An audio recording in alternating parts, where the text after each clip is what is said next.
الحمد لله وكفى وسلام على عباده الذين اصطفى أما بعد فأعوذ بالله من الشيطان الرجيم بسم الله الرحمن الرحيم فعن عبد الله بن سلام رضي الله عنه قال لما قدم رسول الله صلى الله عليه وسلم المدينة وكان أول شيء تكلم به أن قال أيها الناس أفشوا السلام وأطعموا الطعام وصلوا والناس نيام تدخلون الجنة بسلام صدق اللہ العظیم۔ میرے محترم بھائیو و دوستو، میں نے آپ کے سامنے ایک مشہور حدیث پڑھی جس کے راوی ہے حضرت عبداللہ بن سلام رضی اللہ تعالی عنہ۔ یہ عبداللہ بن سلام رضی اللہ تعالی عنہ نبی کریم صلی اللہ علیہ وسلم کے مشہور صحابہ میں سے ہیں۔ یہ پہلے یہود کے بڑے عالم تھے، تورات کے بڑے حافظ تھے، بڑے عالم تھے۔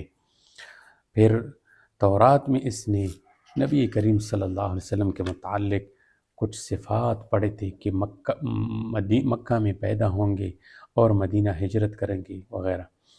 تو یہ مدینہ میں رہتے تھے اسی انتظار میں۔ تو جب نبی کریم صلی اللہ علیہ وسلم مدینہ منورہ میں تشریف لے آئے تو لوگ آپ علیہ السلام کے استقبال کے لیے آ رہے تھے۔ تو یہ صحابی فرماتے ہیں کہ میں بھی نبی کریم صلی اللہ علیہ وسلم کے استقبال کے لیے لوگوں کے ساتھ حاضر ہوا کہ دیکھوں کہ کیا فرماتے ہیں۔ تو جب میں پہنچا تو لوگ آپ علیہ السلام کی خدمت اقدس میں بیٹھے تھے اور آپ علیہ السلام ان کو خطبہ دے رہے تھے، ارشاد فرما رہے تھے۔ جو انہوں نے 3 باتیں نوٹ کی تھی اس وقت، وہ 3 باتوں میں سب سے پہلی بات عبداللہ بن سلام رضی اللہ تعالیٰ عنہ نے فرمایا کہ وہ تھا کہ آپ علیہ السلام نے فرمایا افشوا السلام، کہ سلام کو پھیلاؤ، سلام کو پھیلاؤ۔ اس حدیث سے معلوم ہوتا ہے کہ اسلام سے پہلے جو زمانہ جاہلیت کا زمانہ تھا نا، اس میں بھی لوگ کچھ اچھے جملے ملاقات کے وقت الفت محبت کے اظہار کے طور پر کہا کرتے تھے، ٹھیک ہے۔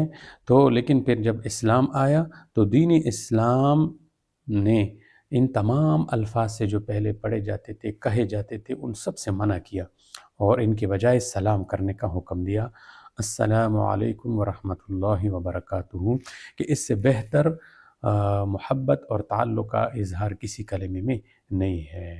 اس میں جو ہے چھوٹوں کے لیے شفقت ہے، پیار ہے، محبت ہے، اور بڑوں کے لیے اس میں تعظیم ہے۔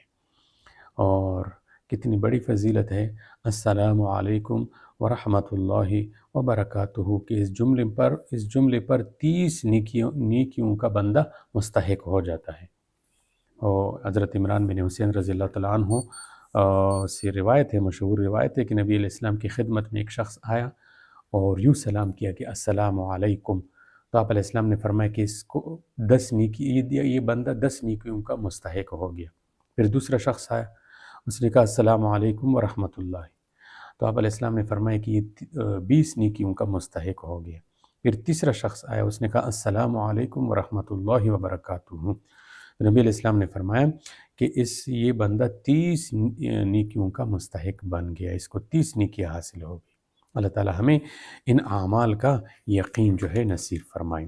اور دوسری بات آپ علیہ السلام نے ارشاد فرمائی کہ غریبوں کو کھانا کھلاؤ، وَأَطْعِمُوا الطَّعَامَ، کہ کھانا کھلاؤ لوگوں کو، غریبوں کو، یعنی معاشرے میں جو لوگ مستحق ہیں، غریب ہو، ان کے ساتھ ہمدردی رکھو، کھانا کھلاؤ، تو اس سے کیا ہو جائے گا، ان کی دعاؤں کا جو ہے ہم مستحق ہو جائیں گے۔ غریبوں کو کھانا کھلانا یہ اللہ تعالیٰ کے نزدیک بڑا پسندیدہ اور محبوب عمل ہے۔ قرآن کریم میں اہل جنت کی صفات میں سے ایک صفت اور اچھائی یہ بھی بیان کی ہے کہ وہ غریبوں کو کھانا کھلاتے ہیں۔ سورۃ دہر میں ارشاد فرمایا وَيُطْعِمُونَ الطَّعَامَ عَلَى حُبِّهِ مِسْكِينًا وَيَتِيمًا وَأَسِيرًا، کہ اہل ایمان کیا کرتے ہیں، اللہ کی محبت میں مسکینوں کو، یتیموں کو، قیدیوں کو کھانا کھلاتے ہیں۔ لہٰذا ہمیں معاشرے میں اپنے ارد گرد لوگوں پر غور کرنا چاہیے، جہاں غریب، مسکین، نادار آدمی ہو تو ان کو کھانا کھلانے کا بندوبست کرنا چاہیے۔ اور تیسری نصیحت آپ علیہ السلام نے ارشاد فرمائی کہ صلوا والناس نیام، کہ جب لوگ سو رہے ہوں تو اس وقت اللہ کے سامنے کھڑے ہو جایا کرو۔ کیا مطلب کہ تہجد پڑھا کرو، تہجد کی نماز کا اہتمام کرو۔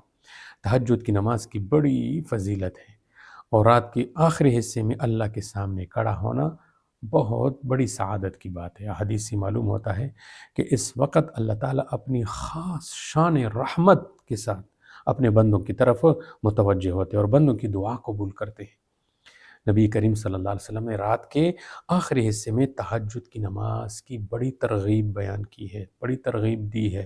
ایک حدیث میں ارشاد فرمایا کہ رات کے آخری حصے میں بندہ سب سے زیادہ اللہ تعالیٰ کے قریب ہوتا ہے، لہٰذا تم ان بندوں میں جو ہے شامل ہو جاؤ اور جو اس وقت اپنے رب کو یاد کرتے ہیں۔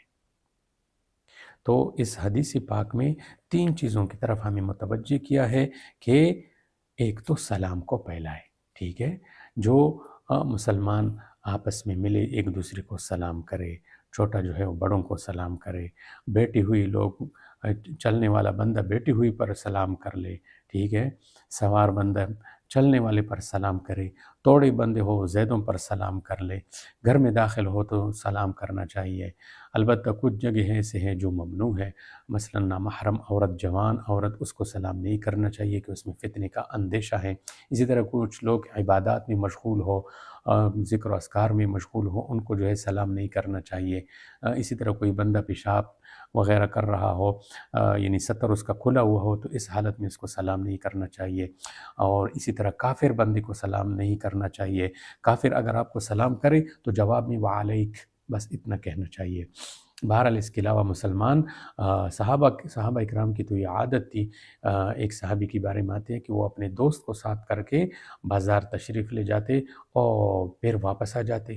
تو ساتھی نے پوچھا کہ آپ نہ کچھ خریدتے ہیں، نہ کسی دکان پر بیٹھتے ہیں اور بازار چلے جاتے ہیں واپس آ جاتے ہیں۔ فرمایا کہ میں تو صرف اس لیے جاتا ہوں کہ میں اپنے مسلمان بھائیوں کو سلام کروں، نیکیاں کماؤں۔